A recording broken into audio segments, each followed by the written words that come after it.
Hi, welcome to my video. ಇವತ್ತಿನ recipe egg gravy. But ಇದು ಚಪಾತಿ, ಪರೋಟ ಮತ್ತು ರೈಸಿಗೂ ಚೆನ್ನಾಗಿರುತ್ತೆ. ಇದು ಡಾಬಾ ಸ್ಟೈಲಲ್ಲಿ ಮಾಡ್ತಾರೆ, ಆ ರೀತಿ ಮಾಡಿರೋದು. ನಾನು ಮಾಡೋ ವಿಧಾನ, 2-3 ಈರುಳ್ಳಿ ತೊಗೊಂಡಿದ್ದೀನಿ, ಅದನ್ನು ಚಿಕ್ಕದಾಗಿ ಕಟ್ ಮಾಡಬೇಕು. ಟೊಮೊಟೊನೂ ಅಷ್ಟೇ 3 ತೊಗೊಂಡಿದ್ದೀನಿ. 1-2 ಹಸಿರು ಮೆಣಸಿನ್ಕಾಯಿ, ಸ್ವಲ್ಪ ಕರಿಬೇವು ತೊಗೊಂಡಿದ್ದೀನಿ.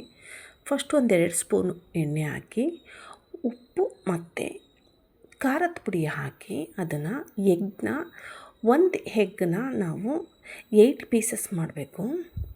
ಹಾಗೆ ಮಾಡಿ ನಾವು ಇದರಲ್ಲಿ ಫ್ರೈ ಮಾಡಬೇಕು. ಏನಕ್ಕೆ ಫ್ರೈ ಮಾಡ್ತಾಯಿದ್ದೀವಿ ಅಂದರೆ, ಡೈರೆಕ್ಟು ಹಾಕ್ಬೋದು, ಬಟ್ ಅದು ಉಪ್ಪು ಖಾರ ಎಲ್ಲ ಅಷ್ಟು ಚೆನ್ನಾಗಿ ಅದು ಫ್ರೈ ಆಗೋಲ್ಲ.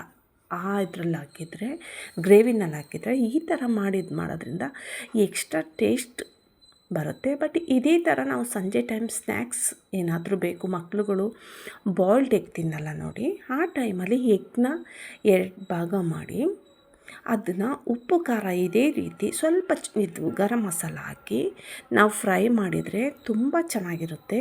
ಬಾಯ್ಲ್ಡ್ ಎಗ್ ತಿನ್ನದೇ ಇರೋರು ಮಕ್ಕಳುಗಳಿಗೆ ಈ ಥರ ಮಾಡಿಕೊಟ್ರೆ ತುಂಬ ಚೆನ್ನಾಗಿ ತಿಂತಾರೆ. ಟೇಸ್ಟ್ ಇರುತ್ತೆ, ತುಂಬ ಚೆನ್ನಾಗಿರುತ್ತೆ. ಆ ರೀತಿ ಮಾಡಿ ನೋಡಿ, ಬೇಕಾದ್ರೆ ಮಕ್ಕಳುಗಳು ತಿಂತಾರೆ. ನೆಕ್ಸ್ಟ್ ಅದನ್ನು ಒಂದು ಸೈಡಿಗೆ ಇಡೋಣ. 4 ಸ್ಪೂನ್ ಎಣ್ಣೆ ಹಾಕಿದ್ದೀನಿ.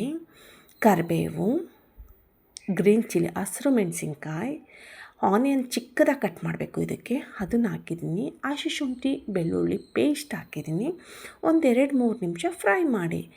ನೆಕ್ಸ್ಟು ಈರುಳ್ಳಿದು ಕಲರ್ ಚೇಂಜ್ ಆಗುತ್ತಲ್ಲ, ಆವಾಗ ಟೊಮೊಟೊ ಹಾಕಿ, ಉಪ್ಪು ಸಾಲ್ಟ್ ಇದೆಯಲ್ಲ, ಪುಡಿ ಉಪ್ಪನ್ನ ಹಾಕಿ, ಎಲ್ಲೋ ಹಾಕಿ ಅದನ್ನು ಫ್ರೈ ಮಾಡಿ 1-2-3 ನಿಮಿಷ ಟೊಮೊಟೊ ಬೇಯೋವರೆಗೂ. ನೆಕ್ಸ್ಟ್ ಅದಕ್ಕೆ 1 ಸ್ಪೂನ್ ಚಿಲ್ಲಿ ಪೌಡರ್ನ ಆ್ಯಡ್ ಮಾಡಿದ್ದೀನಿ.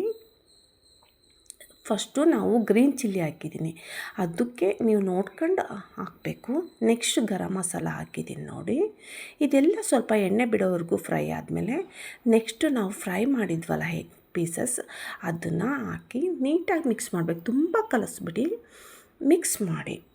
ನಾವು ಉಪ್ಪು ಖಾರ ಅದರಲ್ಲೇ ನಾವು ಅದು ಫ್ರೈ ಆಗಿದೆ ಆಲ್ರೆಡಿ, ಬಟ್ ಇದಕ್ಕೆ ಹೊಂದ್ಕೊಳ್ಳೋ ರೀತಿ ಮಾಡಿ ನೋಡಿ. ಎಷ್ಟು ಚೆನ್ನಾಗಿ ಬಂದಿದೆ. ಚಪಾತಿ ಜೊತೆ, ಪರೋಟ ಜೊತೆ, ಈವನ್ ರೈಸ್ ಜೊತೆನೂ ಚೆನ್ನಾಗಿದೆ. ಲಾಸ್ಟಿಗೆ ಗಾರ್ನಿಷಿಂಗ್ಗೆ ಕೊತ್ತಂಬರಿನ ಆ್ಯಡ್ ಮಾಡಿ ನೋಡಿ. ತುಂಬ ಚೆನ್ನಾಗಿದೆ, ನೋಡೋಕ್ಕೂ ತುಂಬ ಚೆನ್ನಾಗಿರುತ್ತೆ. ಮಕ್ಕಳಿಗೆ ಈ ರೀತಿ ಮಾಡಿಕೊಡೋದ್ರಿಂದ ಮಕ್ಕಳಿಗೆ, ಮನೆಯವರಿಗೆ ತುಂಬ ಚೆನ್ನಾಗಿರುತ್ತೆ. ಒಂದು ಸಲ ಟ್ರೈ ಮಾಡಿ ನೋಡಿ. ನನ್ನ ಚಾನಲ್ನ ಹಾಗೆ ನೋಡ್ತಾಯಿದ್ರೆ ಸಬ್ಸ್ಕ್ರೈಬ್ ಮಾಡಿ, ಲೈಕ್ ಕೊಡಿ, ಕಮೆಂಟ್ ಮಾಡಿ ಹೇಗಿತ್ತು ಅಂತ ಹೇಳೋದನ್ನು ಮರಿಬೇಡಿ ನೋಡಿ. ತುಂಬ ಚೆನ್ನಾಗಿತ್ತು ಇದು ಆ್ಯಕ್ಚುಲಿ. ಒಂದು ಸಲ ಟ್ರೈ ಮಾಡಿ ನೋಡಿ. ಡಾಬಾ ಸ್ಟೈಲಲ್ಲಿ, ಡಾಬಾ ನಾವು ಹೋಗ್ತೀವಲ್ಲ ಔಟ್ಸೈಡ್, ಆವಾಗ ಡಾಬಾದಲ್ಲಿ ಈ ರೀತಿಯೂ ಮಾಡ್ತಾರೆ. Okay, thank you for watching. ನಿಮ್ಮ ಭೇಟಿ ಮತ್ತೊಂದು